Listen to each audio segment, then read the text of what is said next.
오늘부터 가속도에 대한 얘기를 시작하도록 하겠습니다. 뭐 여러분이 가속도가 뭔지는 다 알고 있고 동력학 배우면서 평균 가속도와 순간 가속도라는 게 이런 식으로 속도를 시간 내에서 한번 미분해서 가속도가 얻어지는데 이렇게 평균 가속도라는 개념을 통해서 이걸 리미트를 치셔서 델타 t를 0으로 보내면 이게 미분 개념으로 순간 가속도란 이 순간 가속도가 우리가 보통 얘기하는 가속도죠. 그래서 이렇게 정의된다 하는 거는 우리가 뭐 여러분들이 이미 다 잘 알고 있겠습니다. 속도가 변위를 미분해서 얻어진 거니까 가속도는 변위를 2번 미분해서 얻어진다. 이렇게 얘기할 수가 있죠. 단지 우리가 항상 얘기하는 거지만 가속도, 속도나 가속도 이런 대부분의 벡터들은 위치 벡터는 좀 예외지만 대부분의 벡터들은 어디서 관찰하느냐에 따라서 달라진다 그랬어요. 속도도 지금 뭐 이 교탁이 안 움직이고 있다. 여러분이 이렇게 얘기하는 거는 지구에서 관찰했을 때 얘가 안 움직이고 있다. 이렇게 얘기를 하는 거죠. 그게 아니라 지구 바깥에서 관찰하면 얘는 움직이고 있어요. 그러니까 어디서 관찰하느냐에 따라서 속도가 달라진다. 똑같이 따라서 가속도도 어디서 관찰하느냐에 따라서 달라진다. 우리가 왜 어디서 관찰하느냐에 따라 달라지는 그런 벡터를 다루느냐면은 그 상대적인 벡터를 이용해서 식을 표시하면은 훨씬 쉽게 표시할 수가 있기 때문에 그래서 이제 그런 그 상대적인 개념을 도입을 하는 거고 그렇게 상대적인 개념을 도입해서 풀게 되면 대신에 그 상대적인 개념을 미분한다든지 뭐 할 때 조심해야 되죠. 그냥 절대적인 미분을 할 때하고는 다르다. 절대적인 저거하고는 다르다. 그래서 여기서도 보면은 지금 이 P점의 1번 링크에서 관찰한 가속도 그래서 AP-1 이렇게 되죠. 그래서 1번 링크는 보통 우리가 가정하기를 고정되어 있다 공간에서 가정하기 때문에 1번 링크는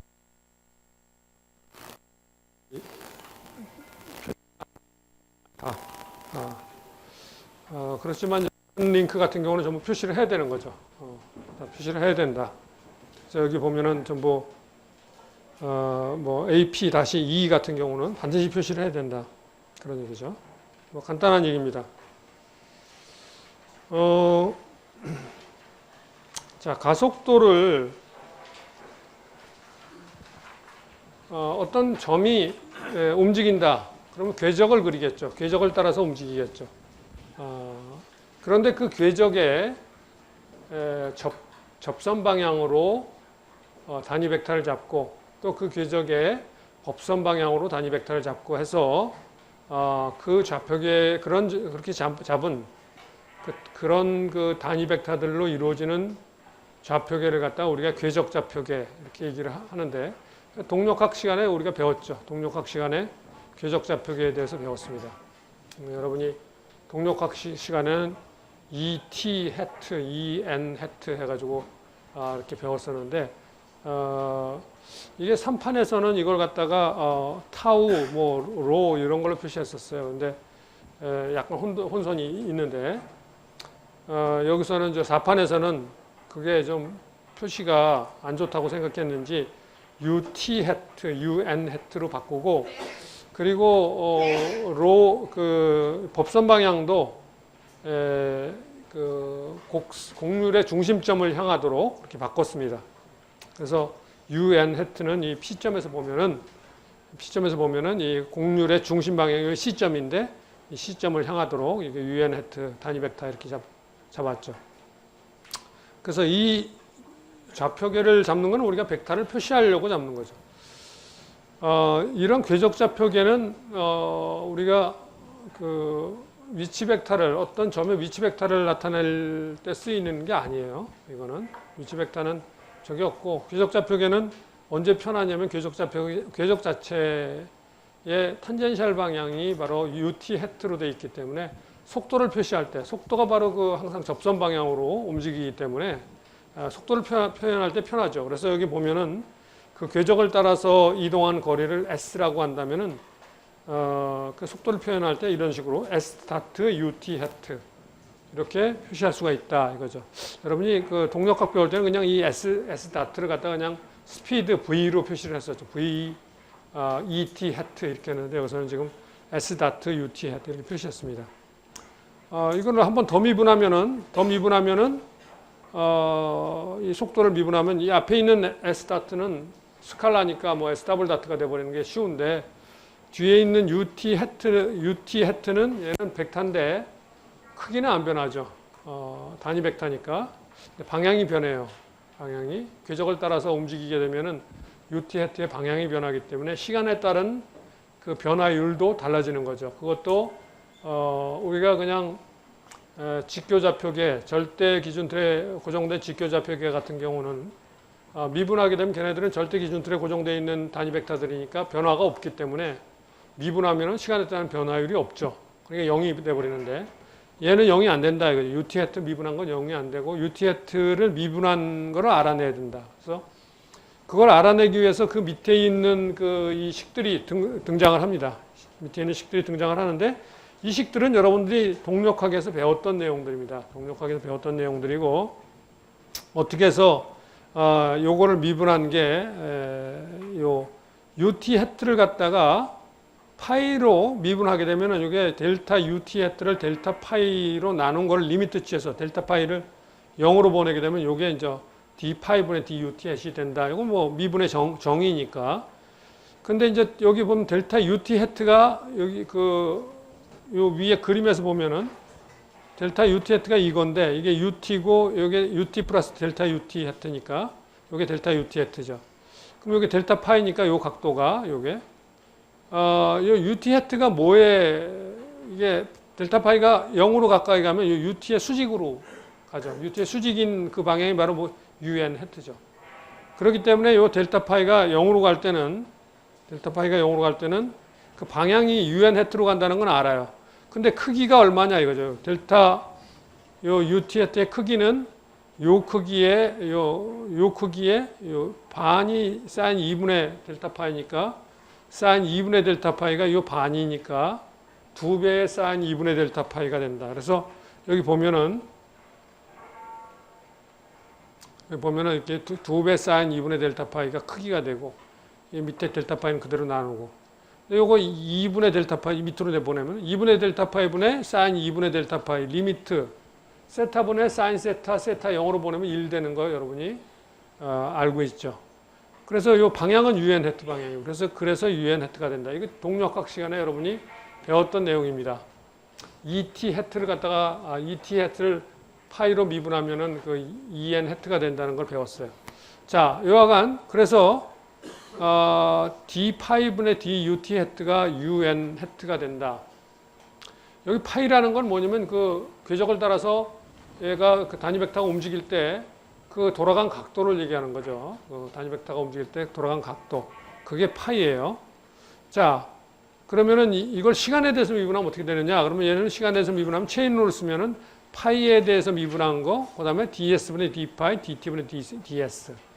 이렇게 하게 되면은 요 ds분의 d파이가 이 관계에서 로 d파이가 ds라는 관계에서 ds분의 d파이는 로분의 1이 되죠. 그래서 이게 로분의 1이고 dt분의 ds는 s다트가 되고 그러니까 로분의 s다트 un hat가 된다. 방향이. 이렇게 얻어집니다. 그래서 이 결과를 앞에 거기다 대입하게 되면은 바로 s.ut hat 플러스 로분의 s.자승 un hat. 이게 동력학에서 배웠던 탄젠셜 방향과 노멀 방향의 가속도 성분을 나타내는 그 식이었죠.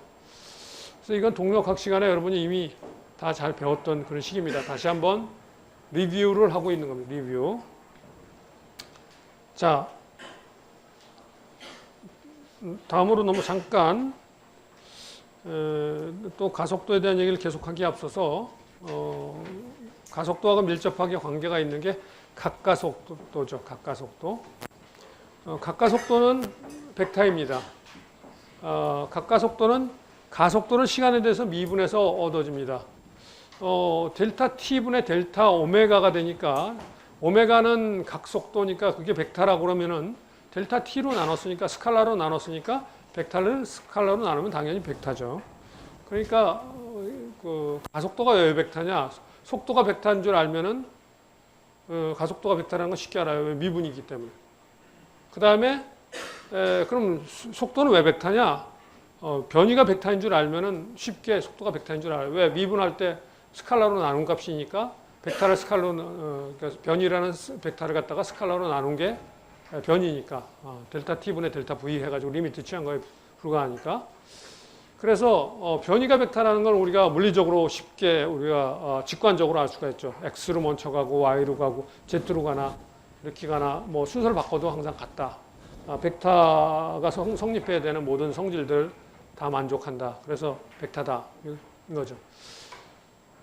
각속도가 왜 벡터냐 하는 거를 좀 설명하려면 사실은 여러분이 동력학 시간에 배웠던 자이로를 가지고 물리적으로 설명을 할 수가 있는 거고, 그거를 왜 벡터냐를 갖다가 하려면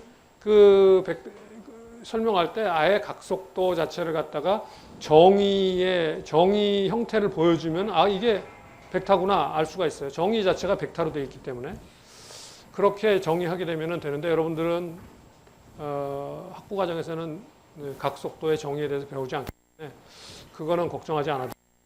근데 각가속도가 왜 벡터냐? 그거는 각속도가 벡터라면은 그걸 델타 t로 나누어서 나눈 거기 때문에 당연히 스칼라로 나눈 거는 벡터를 스칼라로 나눈 거는 벡터이기 때문에 벡터입니다. 그래서 각가속도 벡터입니다. 자, 정의 자체가 이렇게 dt분의 d오메가 이렇게 돼 있고 dt분의 d오메가로 돼 있고, 여러분이 각속도 덧셈 정리라는 걸 배웠죠. 각속도 덧셈 정리.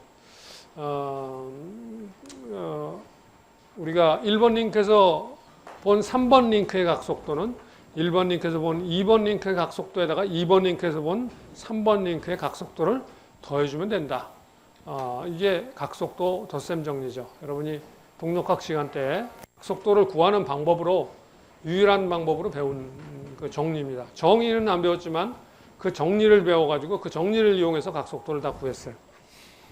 물론 평면 운동할 때는 간단하죠. 방향이 항상 평면의 수직인 방향이고, 각도를 미분하면 그 각속도 크기의 변화율이 나오기 때문에 크기와 방향을 알기 때문에 각도를 미분함으로써 쉽게 얻을 수 있지만, 일반적으로 3차원 공간에서는 각속도가 하나의 방향만 갖는 게 아니고 방향이 변하니까 공간에서는 그런 식으로 다룰 수가 없습니다. 그래서 일반적인 각속도의 정의는 여러분이 배운 적이 주로 여러분이 학부 과정에서 다루는 문제들은 평면에서 다루는 그런 문제들이죠.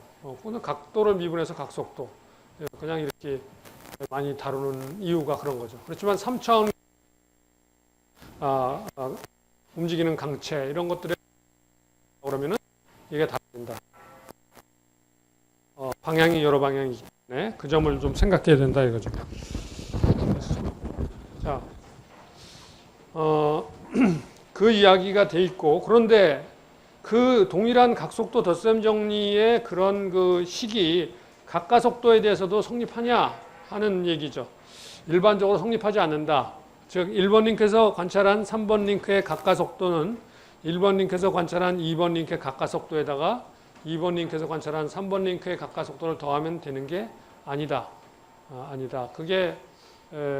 그걸 증명하기 위해서 여기 지금 이 예제가 나와 있습니다. 이 예제가 내가 동력학 시간에 사용하던 예제인데, 보면은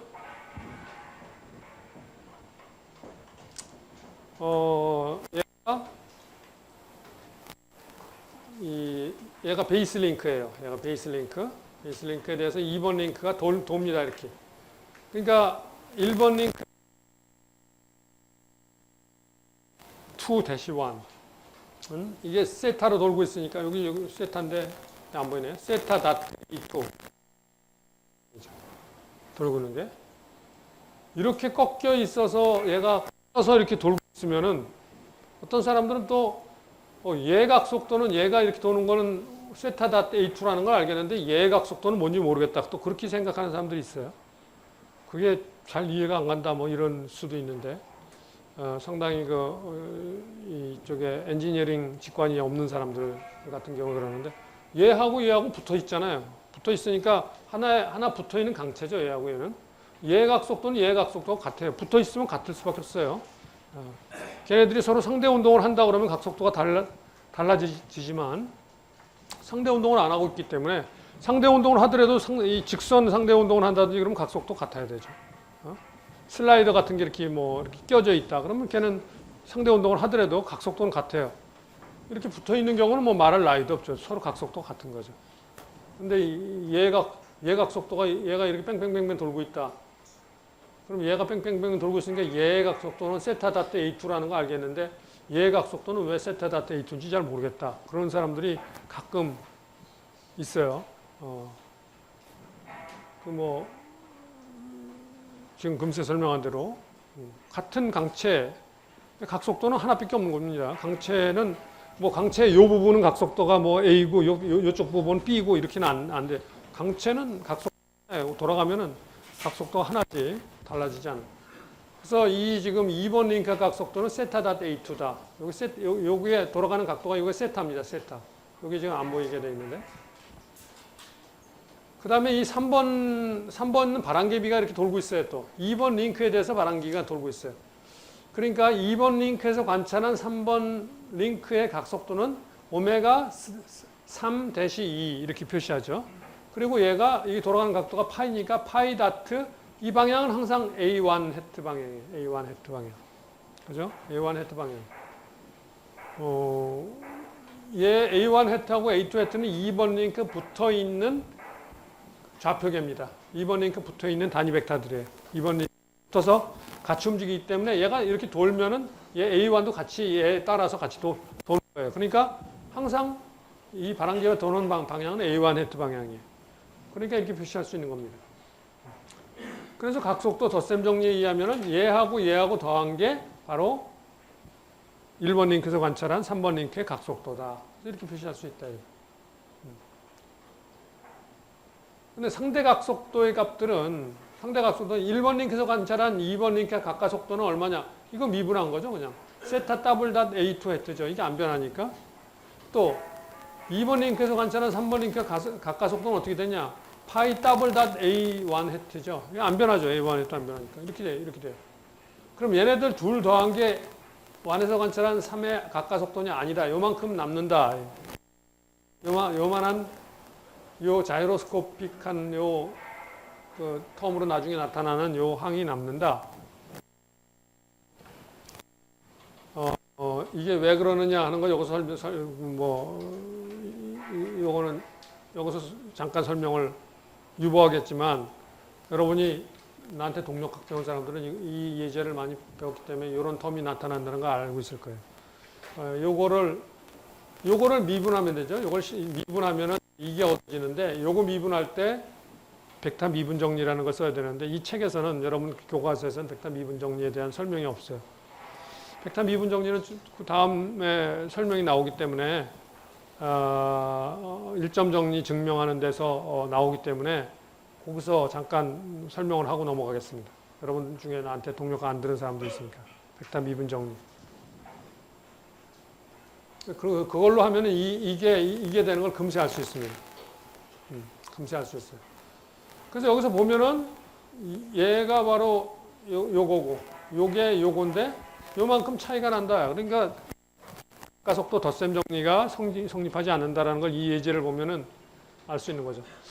뭐가 성립한다는 것을 증명하기 위해서는 모든 경우에 대해서 다 성립해야 되기 때문에 어떤 한 예제만 보여서 성립한다. 그렇게 얘기할 수 없습니다. 왜? 그거는 혹시 재수 좋게 맞았지만 다른 데서는 또 틀릴 수가 있으니까. 그러나 뭐가 성립하지 않는다는 걸 보여주려면 하나만 보여주면 돼요. 하나만 보여주면. 뭐 하나 틀렸으면 이제 뭐 다른 거 다 맞아도 하나 틀렸으면 다 틀린 거예요. 그렇기 때문에 하나만 이렇게 보여주면은 이게 성립 안 한다. 증명이 된 겁니다. 그런데 여러분들이 지금 다루고 있는 문제들은 평면 운동하는 경우 평면 운동을 하면 이게 성립합니다. 각도 덧셈 정리가 성립을 해요. 평면 운동하는 경우에 한해서 모든 링크가 같은 평면에서 움직이고 있다. 1번, 2번, 3번 링크가 같은 평면 위에서 움직인다. 그러면 이게 성립해요. 근데 다른 평면이 일반적인 경우는 성립 안 한다. 이건 잘 기억해 둘 필요가 있습니다. 자, 그 다음에 여러분이 그 동력학 때 배웠던 또 하나의 중요한 정리가 이점 정리죠. 이점 정리. 그래서 요게 P점과 Q점의 위치 벡터. RP가 P점의 위치 벡터, RQ가 Q점의 위치 벡터. RPQ는 위치 차. P점과 Q점 사이의 위치 차. 그죠? P까지의 위치 벡터는 Q까지의 위치 벡터에서 Q에서 P까지의 위치 벡터를 더한 것 같다. 이 식이죠. 이건 뭐 아무것도 아닌 식입니다. 그걸 미분해서 이걸 미분하면 세 개를 각각 미분하면 이런 식이 되는데 요 RPQ 다트라는 놈이 이렇게 된다. 오메가 크로스 RPQ가 된다. 이거죠. 이 식이 성립하는 거는 그러나 이거 아무 P점이나 아무 Q점 사이에 성립하는 게 아닙니다. 주의해야 될 언제 이 식이 쓰이는 건가를 잘 알고 있어야 돼요. 물론 얘는 아무 때나 성립해요. 얘는 아무 때나 성립해요. 그러나 여기로 넘어왔을 때는 여기서 여기로 넘어올 때는 요게 되는 거 바로 요 RPQ 다시 요게 되려면은 어떤 특수한 조건이 성립해야 돼요. 그게 뭐냐? P점과 Q점은 같은 강체에 속한 점이어야 돼요. 즉 P 그 거리가 일정하고 PQ점이 둘 다 그 PQ점에 붙어 있는 그 강체의 각속도가 바로 이 오메가예요. 오메가. 그럴 때만 요 놈이 요 우변의 두 번째 항이 요 항이 될 수 있는 거예요. 그러니까 이 점 정리는 같은 강체에 붙어 있는 두 점 사이의 정리예요. 정리. 이런 거를 보면은 왜 저런 거를 강조를 할까? 저런 걸 강조를 할까? 대부분의 문제에서는 여러분들이 풀고 있는 문제에서 이게 헷갈릴 만한 그런 것들이 별로 없어요. 근데 고등한 문제로 가게 되면은 이런 걸 헷갈리면 틀리는 수가 있습니다. 틀리는 수가 있어요. 저걸 헷갈리면. 예를 들면 이런 거예요. 이런 디스크가 말이죠. 평면 위에서 움직여요. 평면 위에서 이런 평면이 있는데 평면 위에서 얘가 이렇게 움직이는데 이 디스크가 이 평면과 닿고 있는 점이 있어요. 닿고 있는 점. 이 점이 이 점이 있는데 이 점이 롤링 컨택을 한다 그러면 이 점의 속도는 0이죠. 이 점의 속도는 0이에요. 왜? 지면하고 롤링 컨택을 하고 있기 때문에 지면의 속도가 0이니까 당연히 얘의 속도도 0이 돼야 되는 거예요. 롤링 컨택은 닿고 있는 두 점이 속도가 같아져야 된다고 그게 롤링 컨택이라고 구름 접촉이라고 그랬잖아요. 그런데 그게 아니라 얘가 미끄러지고 있다. 이미에 미끄러지는 운동을 하고 있다.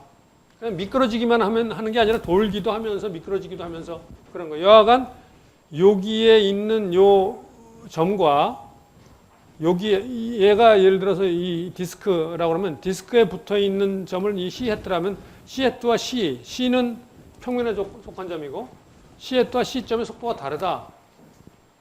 이럴 경우에 여기 예를 들어서 여기하고 여기를 갖다 A점이라고 합시다. 그럼 A점과 2점 정리를 쓸 때 C헤트 사이는 서로 2점 정리를 쓸 수가 있어요. 왜? 같은 강체에 있으니까. 근데 이걸 잘못해가지고 A점과 C점 사이에 2점 정리를 쓰려고 그러는 수가 생겨요. 저거 하면은. 그래서 아무거나 그냥 대충 보고 2점 정리 적용하면은 결과가 잘못되죠. 잘못되는데 문제는 뭐냐면 여러분이 잘못된 결과를 얻고서도 그게 잘못됐는지 모른다는 거예요. 이렇게 잘못된 결과를 얻었을 때 잘못된 걸 금세 알 수 있으면은 그러면 별 문제가 없죠. 뭐 잘못됐구나. 어디서 잘못됐지? 그래서 다시 되짚어 들어가 가지고 잘못된 거 고칠 수가 있는데 어디서 잘못됐는지 몰라요. 그래서 가끔 가다가 이런 문제를 들고 와가지고 이상하게 내가 분명히 다 제대로 푼 것 같은데 답이 안 맞습니다 하고 이제 오는 사람들이 있어. 이 2점 정리는 반드시 아주 제일 많이 쓰는 정리고 가장 쉬운 정리지만 반드시 꼭 기억해야 되는 게 바로 그 점입니다. 두 점이 같은 강체에 붙어 있는 그럴 경우에만 쓰는 정리다. 여하간 이 관계식이 이게 유도가 돼서 이걸 가지고 여러분이 도회적인 해법 쓸 때 요걸 썼었죠. PQ의 위치차에 오메가 크로스 RPQ니까 오메가는 평면의 수직인 방향이고 이건 평면의 나란한 방향이니까 얘하고 오메가 크로스 RPQ는 RPQ의 수직인 방향이란 말이에요. 그래서 도회적인 해법을 쓸 때 속도 다각형을 그릴 때 요거의 수직인 방향으로 우리가 그렸었죠. 그래서 요 식을 썼었습니다. 자, 이걸 한 번 더 미분하면은 이제 가속도 관계식이 얻어지죠. 그래서 더 미분한 게 그 밑에 등장하는 식입니다. 보면은 V는 요거 미분하면 요게 이제 그냥 P의 가속도고 요거 미분하면 P의 Q의 가속도죠. 그다음에 요 오메가 크로스 RPQ 미분하면 하나는 오메가를 미분해야 되고 하나는 RPQ를 미분해야 돼요. 이렇게. 그래서 오메가 미분한 거는 바로 각가속도죠. 알파를 각가속도로 가면은 알파가 되고 그래서 이거 쉽고. 그다음에 요 뒤에 거 미분한 놈은 요 RPQ를 미분한 놈은 RPQ가 강체에 붙어 있다고 그랬죠. 붙어 있기 때문에 이게 바로 오메가 크로스 RPQ가 된다고 그랬죠. 요 안에는. 그래서 이런 식이 바로 그냥 쉽게 얻어집니다. 그래서 이게 이 식이 이점 정리 가속도 관계식 해서 여러분이 많이 쓰던 관계식이죠. 이 가속도 관계식 쓸 때 이 PQ도 역시 마찬가지로 붙는 두 개의 점이다 하는 걸 잊으면 안 된다. 여기서 한 가지 볼 수 있는 거는 우리가 이 식을 보면서 한 가지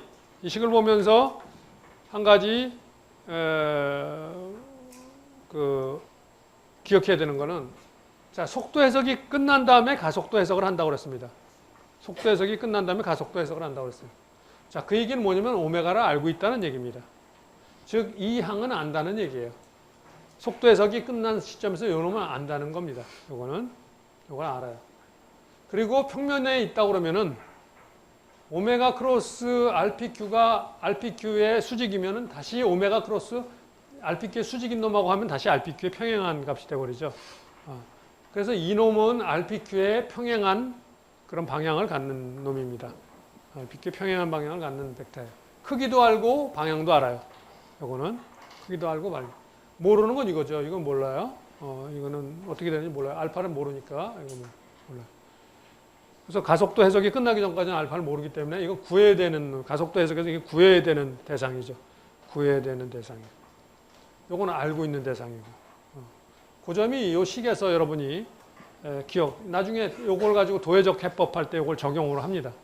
적용하기 때문에 요 식을 잘 알고 있어야 되고 요게 바로 P점과 Q점 사이의 가속도 차이다. 가속도 차이는 RPQ의 수직인 성분과 얘는 RPQ의 수직인 성분과 평행한 성분으로 이렇게 이루어져 있다. 뭐 당연하죠. 그거야. 두 성분. 임의의 벡터는 평면에서 임의의 벡터는 A라는 방향과 A의 수직인 방향으로 표시할 수가 있죠. 항상. 두 수직인 벡터로 임의의 벡터를 표시할 수 있으니까. 그런 얘기입니다. 두 방향을 갖는다. 두 방향을 갖는다. 그래서 요거를 이제 나중에 도회적 해법할 때 쓴다. 이 밑에 나온 얘기는 벡터를 갖다가 복소수를 이용해서 표시한 그 내용입니다. 그래서 여기 보면은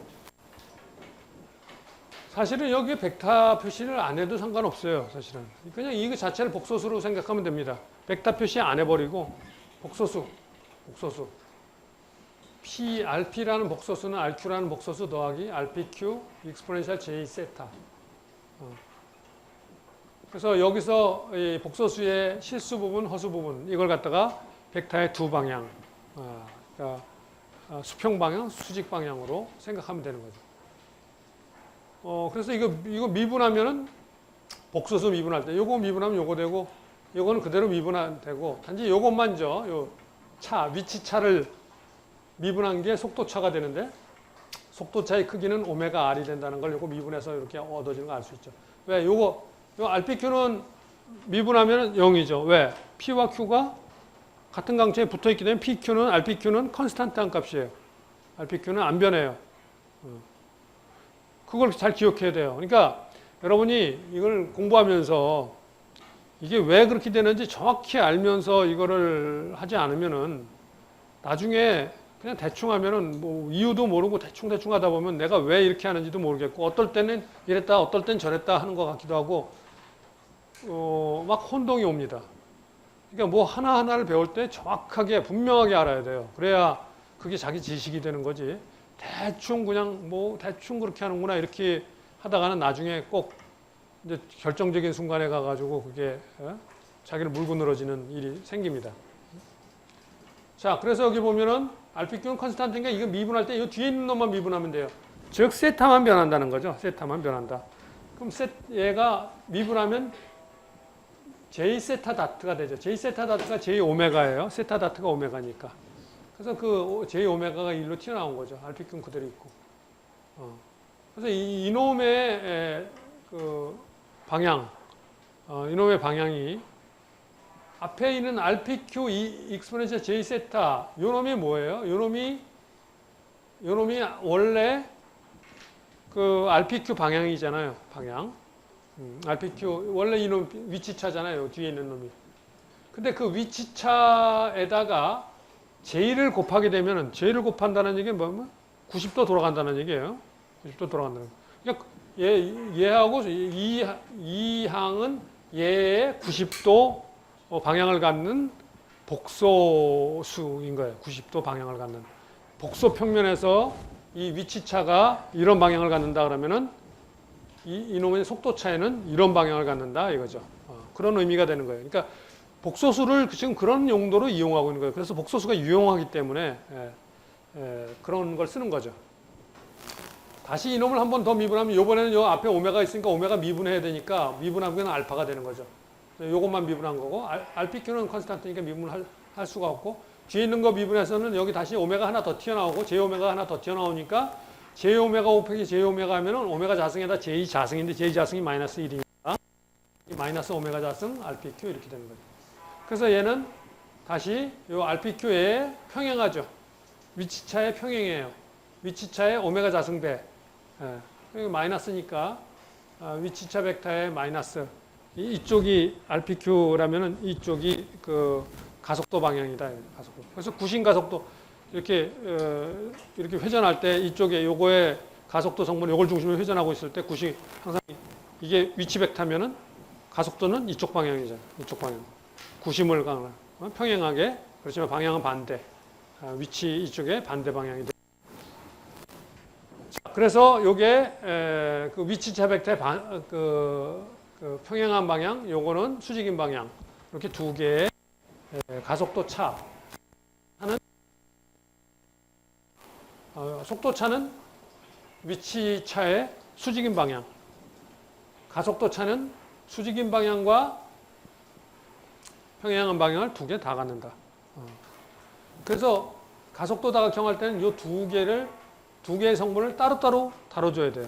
근데 이 둘 중에서 오메가 자승은 얘는 속도 해석할 때 이미 구해졌기 때문에 요 놈은 아는 놈이고 요 놈은 모르는 놈이에요.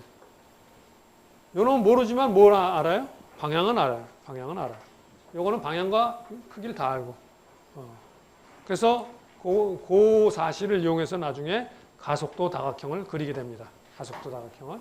자, 그래서 여러분이 동력학 배웠을 때 다뤘던 수식이지만 그 수식이 가지고 있는 여러 가지 물리적인 의미들을 다시 한번 상세하게 설명을 한 겁니다.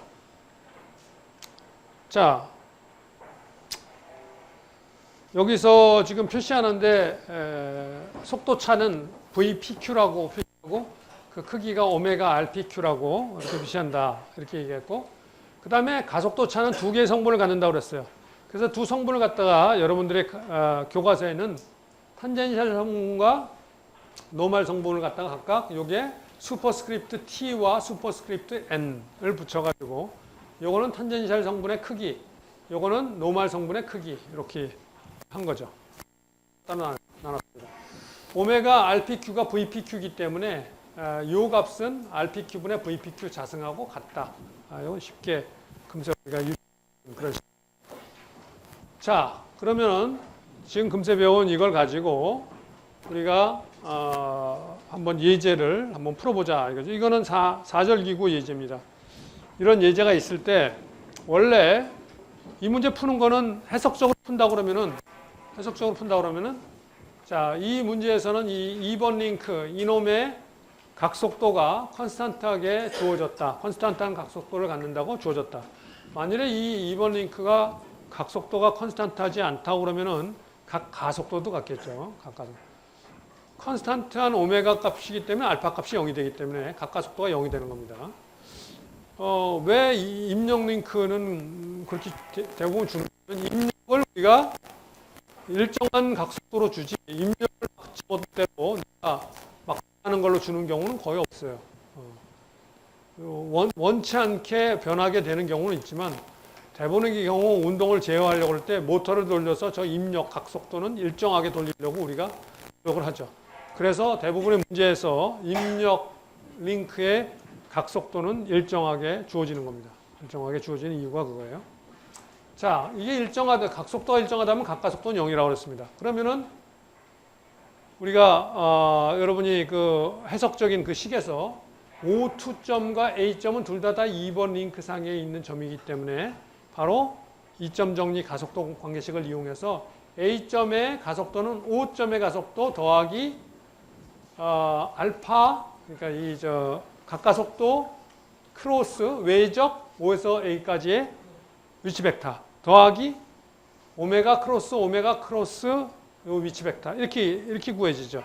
그런데 각가속도는 0이라고 그랬기 때문에 그리고 O2점의 가속도도 0이기 때문에 처음 두 항은 다 0이 돼버리고 마지막 항만 남은 거죠. 오메가 크로스 요 위치 벡터. 여기서부터 O2에서 A까지의 위치 벡터. 이렇게 구한 겁니다.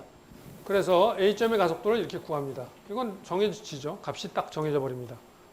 입력 링크의 운동이 정해지니까. 그래서 A점의 가속도가 구해진다. 자, 그런 다음에 이제 B점의 가속도를 구하고 싶은 거죠. B점의 가속도를. B점의 가속도는 A는 2번 링크상의 점이기도 하지만 3번 링크상의 점이기도 하죠. 그래서 A는 2번과 3번 링크의 순간 중심이라고 그랬습니다. 순간 중심. 속도가 같아지는 동일 위치에 있는 점을 갖다 우리가 순간 중심점이라고 두 링크 순간 중심점이라고 그랬어요. A는 순간 중심점. A와 B는 동일하게 3번 링크에 있으니까 이 점 정리를 적용할 수 있죠.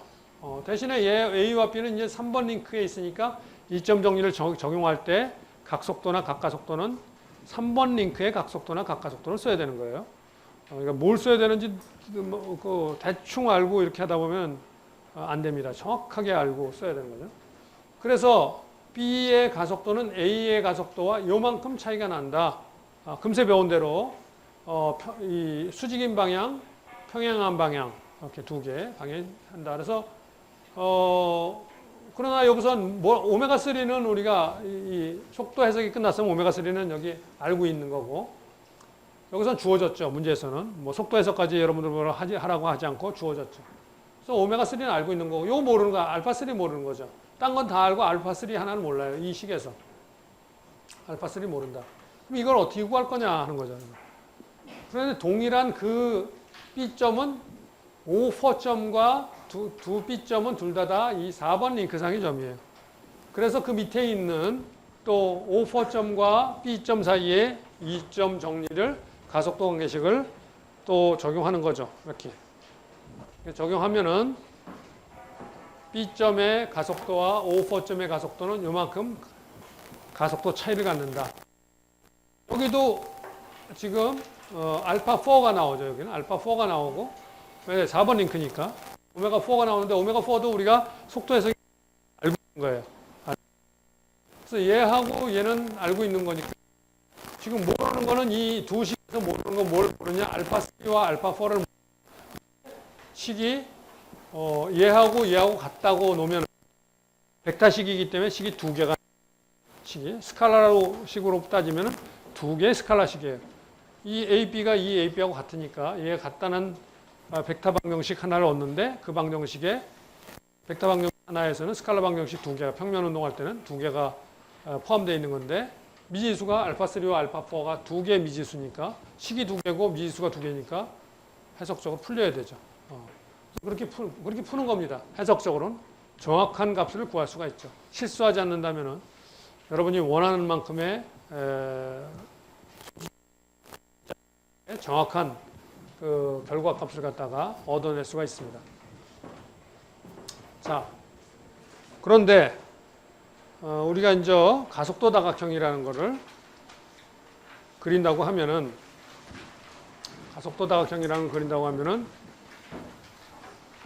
어떻게 그려야 되느냐 하는 거죠. 속도 다각형 그릴 땐 여러분이 속도가 0인 점을 먼저 잡고 이 OV점은 O2점과 O4점도 OV점이죠. 둘 다.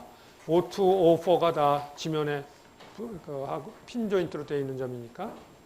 그 다음에 A점의 가속도는 바로 RA의 수직인 방향이고 오메가 자승 RA에 해당하는 그 크기도 알고 있고 그래서 요 값은 크기와 방향을 딱 아는 놈이에요.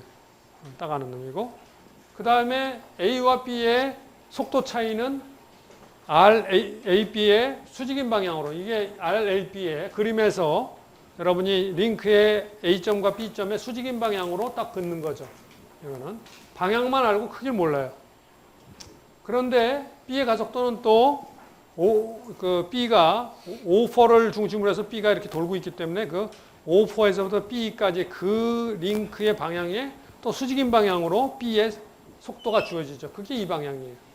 그것도 방향이 정해지죠. 그래서 이 방향과 이 방향 두 개 연결하는 점에서 B점이 결정이 된다. B점이 결정이 된다 해서 속도 다각형을 이렇게 그렸었습니다. 이걸 우리가 3장에서 했던 내용이죠. 분명해서. 속도 다각형을 그려야 이걸 통해서 우리가 뭘 할 수 있냐면은 요 크기를 갖다가 그 RB로 나눠준 게 바로 오메가4고 요 크기를 갖다가 RAB로 나눠준 게 오메가3다 해가지고 오메가3와 오메가4를 갖다가 또 구했었어요. 그건 지금 하는 얘기는 전부 3장에서 했던 걸 리뷰하고 있는 겁니다. 자, 그래서 그런 필요한 모든 속도 해석이 이렇게 다 끝나고 나면 그 가속도 해석할 때 뭐가 필요하냐? 바로 오메가3와 오메가4가 필요해요. 오메가3와 오메가4를 모르면은 가속도 해석은 못 들어가기 때문에 그런 겁니다.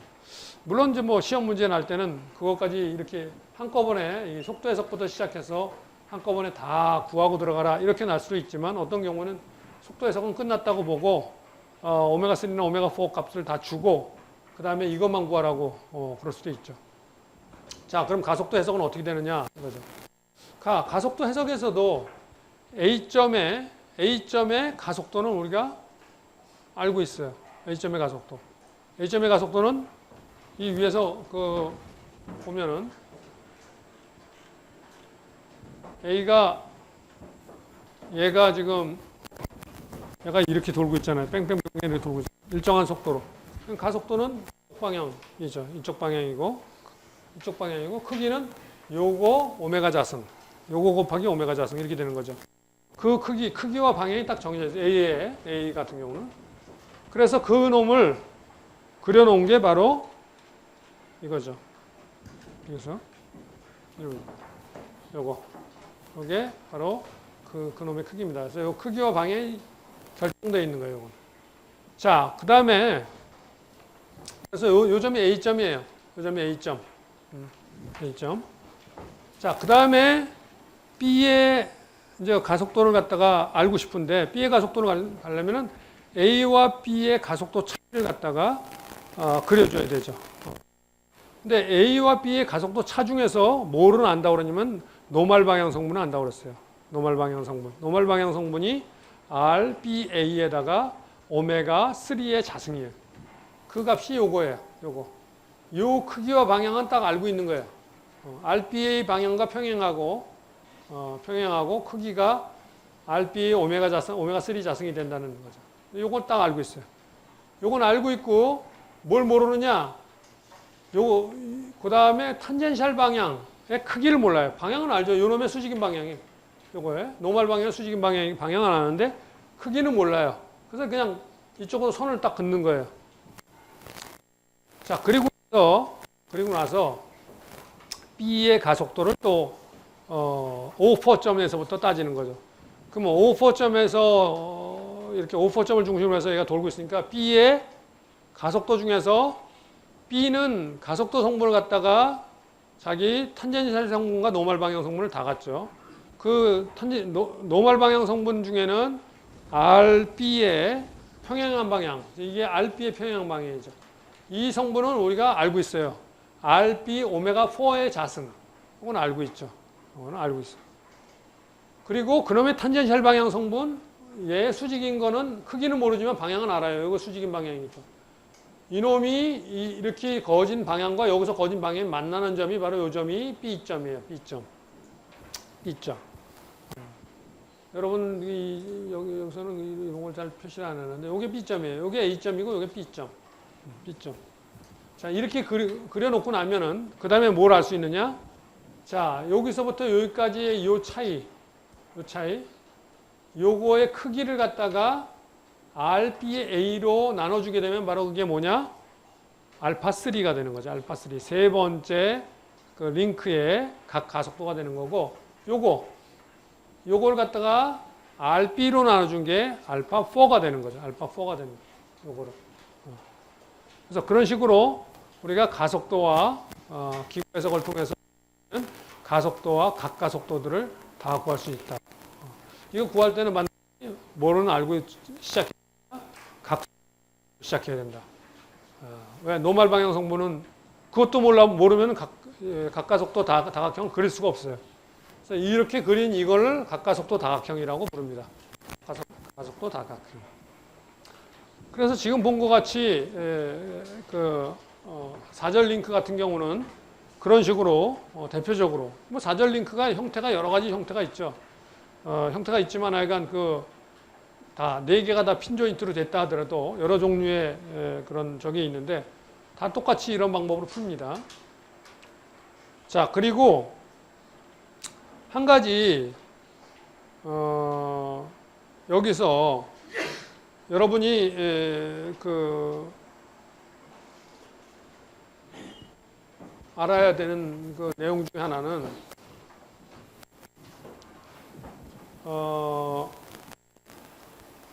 요 방향에 대한 거예요. 알파3와 알파4의 방향에 대한 얘기예요.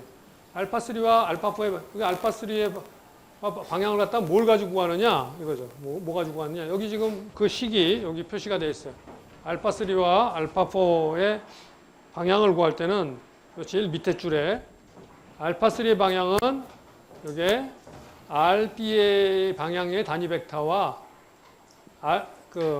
탄젠셜 방향 AB의 가속도 차이의 탄젠셜 방향 성분의 단위 벡터 요걸 두 개를 외적한 방향이다. 여러분이 오메가3 구할 때 이게 이런 식으로 R 크로스 V 해가지고 이렇게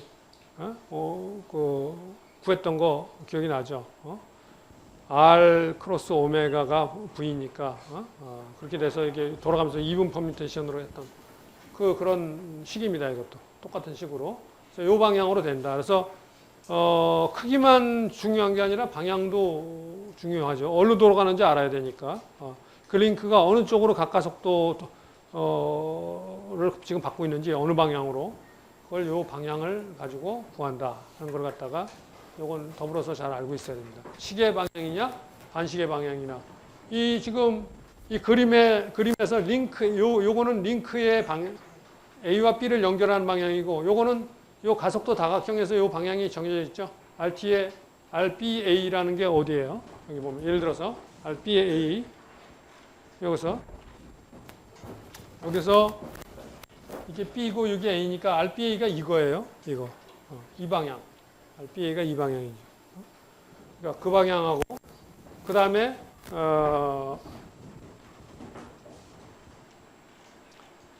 여기서 이게 아까 ABA, 그 다음에 RBA가 이거죠. RBA가. 그러니까 이 방향이 RBA예요. 이 방향. 그러니까 얘하고 아까 여기 나왔던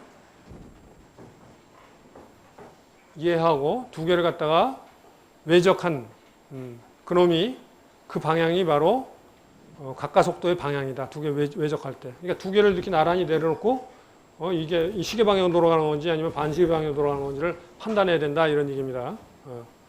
그래서 이 문제에서 그 각가속도의 크기와 방향을 구해라 그러면 방향은 평면 운동할 땐 둘 중에 하나죠. 시계 방향 아니면 반시계 방향이에요. 시계 방향 아니면 반시계 방향. 그러니까 그걸 구하라고 여러분들한테 요구할 수 있기 때문에 그 방향 구할 때는 이미 여러분이 구해놓은 문제에서 주어진 링크의 그 방향과 그 다음에 이 각가속도 다각형에서 구해진 이 탄젠셜 방향 여기도 마찬가지로 알파4는 요걸 가지고 구하는 거죠. 요걸 가지고 이거는 노멀 방향이고 탄젠셜 방향이잖아요. 요게 B와 O4의 가속도 차의 탄젠셜 방향이에요. 탄젠셜 방향. 그러니까 이 탄젠셜 방향 이해하고 그 다음에 RBO4의 방향하고 그 외적을 해가지고 구하는 방향이 바로 알파4의 방향이 되는 겁니다. 자, 그런 것들을 잘 알고 있어야 됩니다.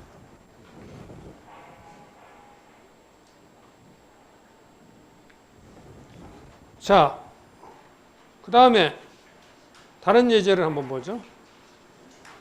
슬라이더 크랭크 예제. 이 슬라이더 크랭크 예제에 대해서도 우리가 이렇게 여기 지금 이 속도 다각형 그려놓은 게 있습니다. 속도 다각형. 여기 이 예제에서 예를 들어서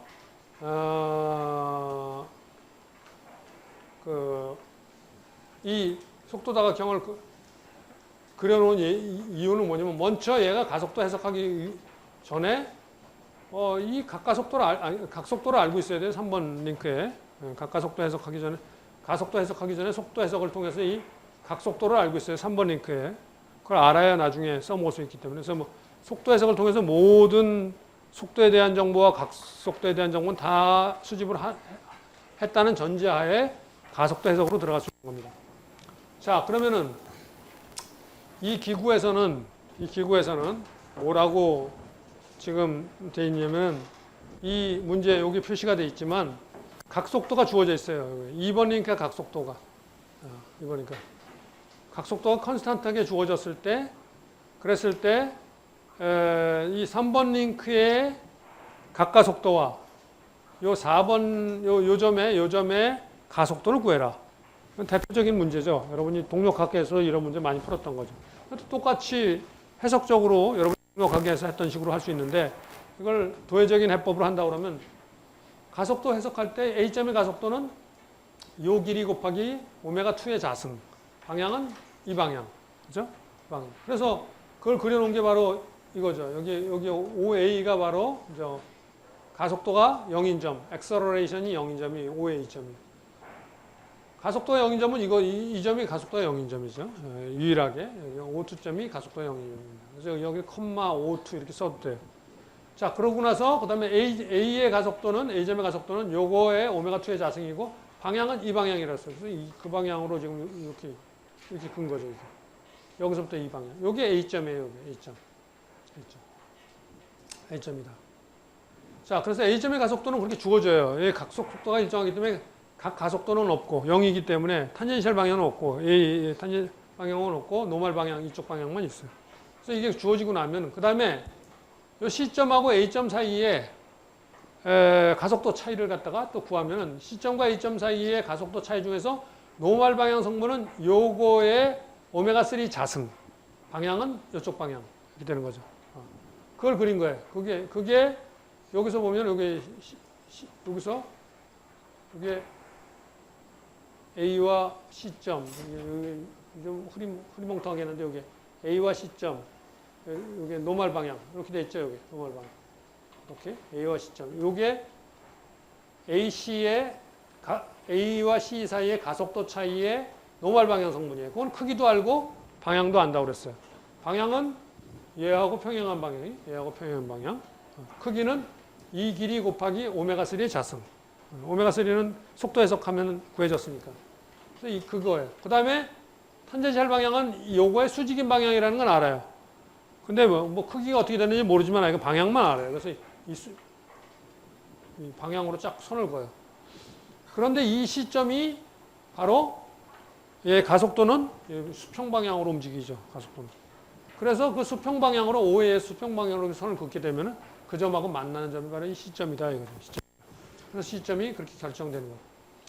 이 중요한 점은 이 A점과 C점이고 나머지 B점이나 이런 것들은 뭐 얘네 둘이 결정되고 나면 B점이나 D점이나 이런 건 그냥 뭐 다 그냥 따라서 다 구해지는 거니까 그건 아무것도 아니다. 자, 그리고 A와 C 사이에 이렇게 탄젠셜 방향 성분이 이게 결정이 되거나 노멀 방향 성분은 정해진 거고 탄젠셜 방향 성분이 이렇게 해서 결정되고 나면 요 놈을 갖다가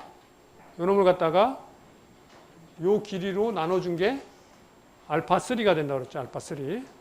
그래서 요 길이를 요거로 나눠주는 게 알파3가 된다. 그래서 알파3의 크기를 또 구할 수 있는 거죠. 그리고 방향은 R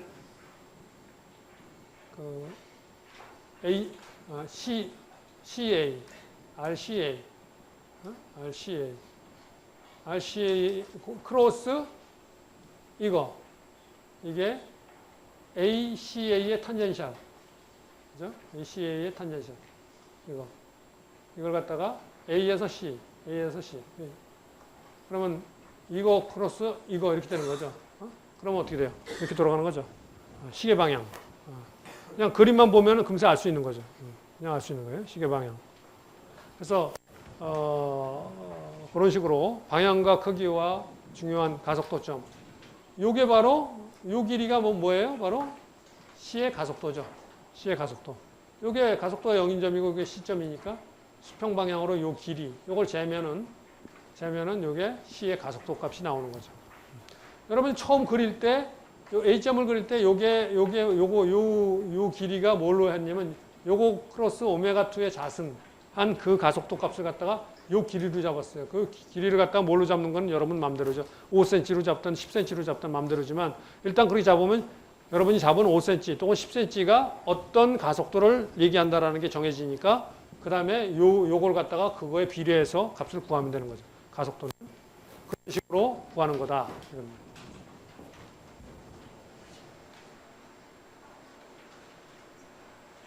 자, 그 얘기들이 여기 전부 다 나와 있는 건 얘기들입니다. 여기 밑에 나오는 무슨 각도, 베타, 무슨 뭐 델타 이거는 뭐 별로 중요한 얘기 아닌데 뭐 들여다보면 그냥 알 수 있는 얘기고 별로 중요한 얘기 아닙니다. 거기에 나오는 삼각형들의 그 내각들에 대한 얘기니까.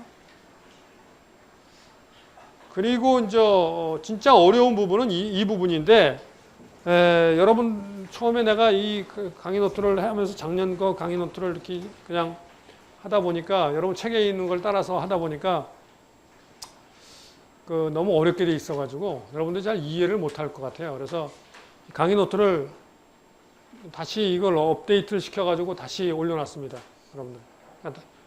이 부분부터는 다음 시간에 다시 여기서부터 시작하려고 그러니까 이걸 업데이트된 강의 노트 요 페이지하고 다음 페이지하고 두 페이지만 그렇게 되어 있습니다. 여기서 뭐가 설명이 나오냐면 요것만 설명하고 끝내려고 그러는데 여기서 뭘 설명하고 있냐면 바로 벡터 미분 정리를 설명하고 있어요. 그래서 벡터 미분 정리만 알면은 나머지 이거 증명하는 게 훨씬 쉽기 때문에 그래서 벡터 미분 정리를 통해서 여러분들한테 요걸 증명하는 과정을 갖다가 이렇게 좀 소개를 하고 있으니까 나중에 보도록 하고.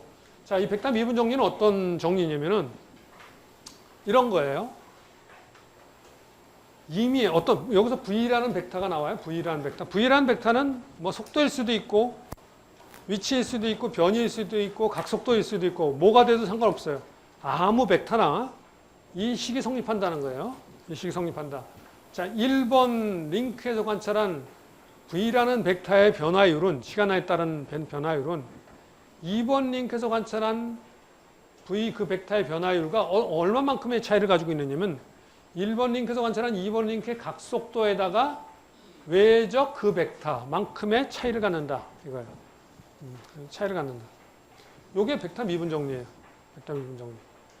요걸 이용하면은 여러분이 여기 지금 나오는 1점 정리의 가속도 관계식을 쉽게 증명할 수 있기 때문에 이 1점 정리의 가속도 관계식을 여러분들이 그 학부 때 뭐 증명할 기회가 없었기 때문에 여기서 한번 그렇게 증명하고 넘어가는 건데 요거를 알면은 요 밑에 거는 쉽게 알 수가 있습니다.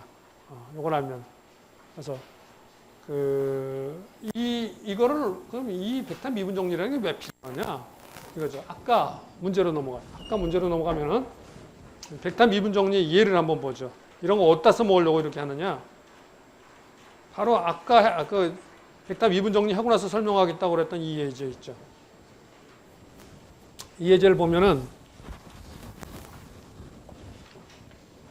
여기 지금 얘가 오메가가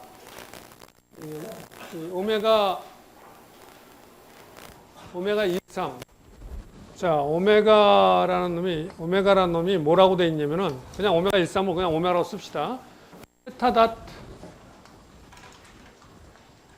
A2 플러스 파이 닷 A1 이렇게 돼 있어요. 자, 이런데 말이죠. 이걸 미분하고 싶은 거예요. 어디서? 얘는 지금 얘는 1번 링크에서 관찰한 바로 이놈을 갖다가 미분을 하는데 뭐에 대해서 1번 링크에서 관찰한 각속도의 변화율이 바로 각가속도죠. 각가속도라는 거는 바로 뭐냐면은 미분을 하는데 1번 링크에 대해서 이걸 1번 링크에서 관찰한 여기다 이렇게 표시한 거는 1번 링크에서 관찰한 변화율이라는 뜻이에요. 1번 링크에서 관찰한 변화율. 그게 그 절대기준 틀에서 관찰한 바로 각속도의 변화율이 바로 절대기준 틀에서 관찰한 각가속도죠. 각가속도. 거기다가 이게 정의에 의한 값이죠. 예, 정의에 의한 값이에요. 근데 이 정의에 의한 값이 바로 벡터 미분 정리에 의하면 뭐가 된다고 그랬어요? 이게 이렇게 된다고 그랬죠.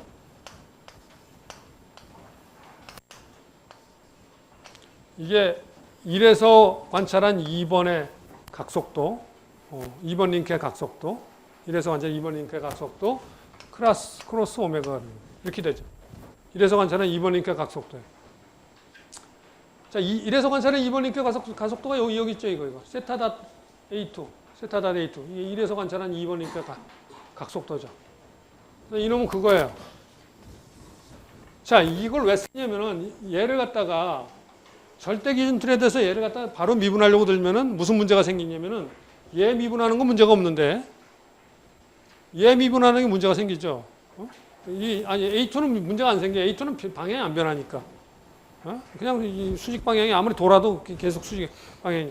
근데 A1이 방향이 문제가 생기죠. A1은 방향이 돌잖아요. 계속 회전하고 있잖아요. 그러니까 얘 미분한 걸 알아야 돼요. 그러니까 이거 못해요. 그냥 미분 못해요. 그런데 이럴 경우에 A1과 A2가 어디 붙어 있느냐면 2번 링크에 붙어 있거든요. 이럴 때 쓰는 거예요. 2번 링크로 변하는 거예요. 2번 링크에 붙어 있는 단위 벡터로 그 좌표계로 벡터가 표시되어 있을 때 그런 벡터를 미분할 때는 바로 미분 정리를 통해서 2번 링크에 대한 미분으로 이렇게 바꿔주게 되면 2번 링크에서 얘네의 변화율을 보면은 A1과 A2가 2번 링크에는 붙어 있기 때문에 변화율이 0이 돼 버려요. 그러니까 이걸 미분하면 이게 세타 더블 닷 A2, 여기 파이 더블 닷 A1이 돼요. 이놈이. 그렇죠? 이놈이 2번 링크에서 관찰하면 이놈을 갖다 2번 링크에 대해서 미분하게 되면은 세타 더블 닷 A2 플러스 파이 더블 닷 A1이 돼요. 이놈이. 그렇죠. 2번 링크에 대해서는 A1과 A2가 2번 링크에 붙어 있으니까 걔는 변화가 2번 링크에서 관찰하면 걔는 같이 돌고 있으니까 아무 변화가 없는 거죠.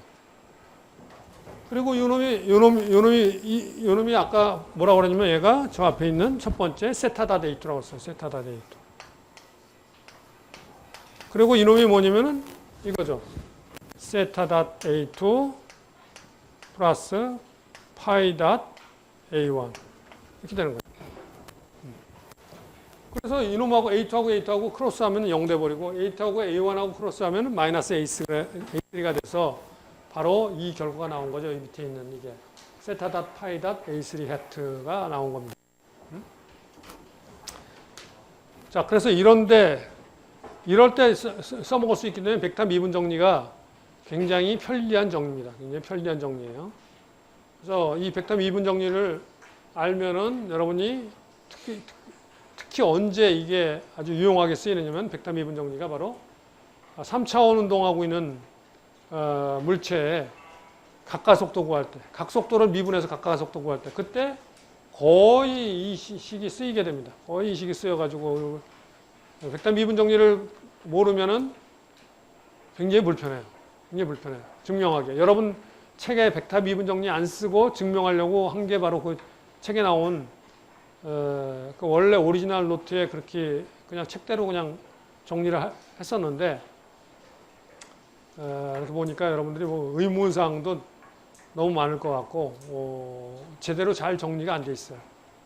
되게 복잡하게 돼 있고 알기 쉽게 정리도 안 돼 있고 되게 길고 뭐 이래가지고 안 되겠다 싶어서 내가 그걸 다 지워버리고 다시 새 노트로 정리를 했습니다. 이 백단 미분 정리 써가지고 증명하는 걸로.